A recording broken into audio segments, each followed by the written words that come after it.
कि द्वापर के अंत में 88,000 मुनियों ने विचार किया, जिसे हम सभी लोग सौनकादिक ऋषि कहते हैं। देखिए, हमारे यहाँ एक सौनकादिक और एक सनकादिक, दो प्रकार के ऋषि हैं।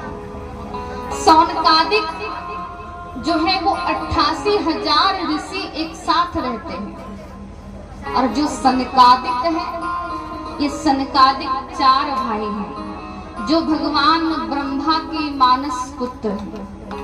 और ये 4 भाई कौन कौन है?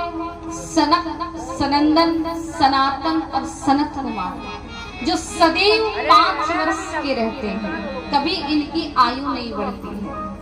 और ये सदैव 4 भाई एक साथ चलते हैं, और इनका एक ही काम है, कथा कहना और कथा सुनना।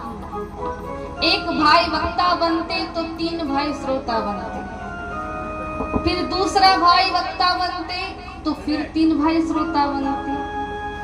अर्थात इनका निरंतर कार्य है प्रभु के नाम का गुणगान करना।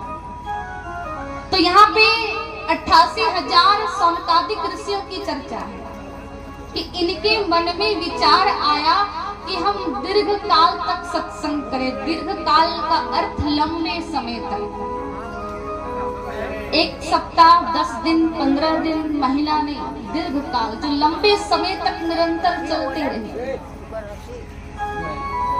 लेकिन कि आखिर ये ऐसी व्यवस्था हो कैसे और कहाँ हो, जहाँ कोई बाधा या फिर जहाँ कोई व्यवधान उत्पन्न ना हो दीर्घकाल सत्संग करने के लिए। तो ये 88,000 सौनकादिक ऋषि पहुंच गए ब्रह्मा जी के पास, और ब्रह्मा जी के पास जाकर के प्रार्थना किए कि प्रभु, हमें दीर्घकाल तक सत्संग करना है, आप हमें कोई ऐसी स्थान बताएं। तो ब्रह्मा जी एक चक्र को भेजे और सौनकादिक ऋषियों से बोले कि इस चक्र के पीछे आप जाओ, ये चक्र जिस स्थान में जाकर के रुक जाएगा वही आप सबों के लिए उत्तम स्थान माना जाएगा सत्संग करने के लिए। ब्रह्मा जी चक्र को भेजे और चक्र के पीछे पीछे 88,000 सौनकादिक ऋषि चल पड़े, और वो चक्र जाकर के रुका नैमिषारण्य में। वो चक्र नैमिषारण्य में जाकर के रुका, जिसके कारण नैमिषारण्य को एक और नाम चक्र तीर्थ के नाम से जाना जाता है।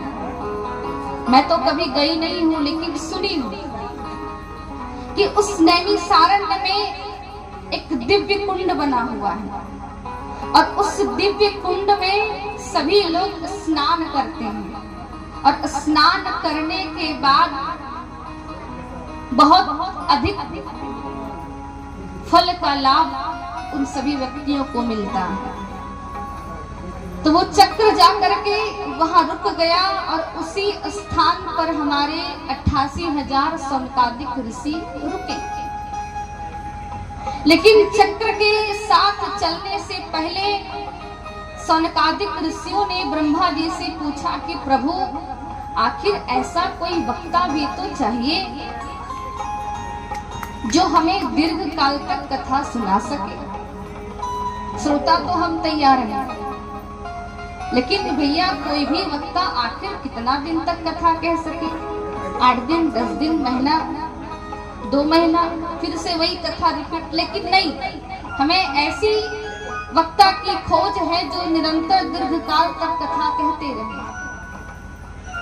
तो ब्रह्मा जी सौनकादिक ऋषियों से कहते हैं कि आप उस स्थान पर पहुंच करके एक प्रशस्त वेदी बना करके हाथ में पुष्प इत्यादि लेकर के आप ठाकुर जी का ध्यान करना। ठाकुर जी ही कोई अपने स्वरूप वक्ता को भेज देंगे जो आपको दीर्घ काल तक कथा सुना सके। आज 88,000 ऋषि नैमिषारण्य महान तीर्थ में उपस्थित होकर एक प्रशस्त वेदी बना करके हाथ में पुष्प इत्यादि लेकर के भगवान कृष्ण का ध्यान करने लगे। जब भगवान कृष्ण का ध्यान करने लगे, उसी समय सामने से ब्रह्मा जी के कथना अनुसार हमारे सूत जी महाराज उस स्थान पर आकर के विद्यमान हो जाते हैं। प्रेम से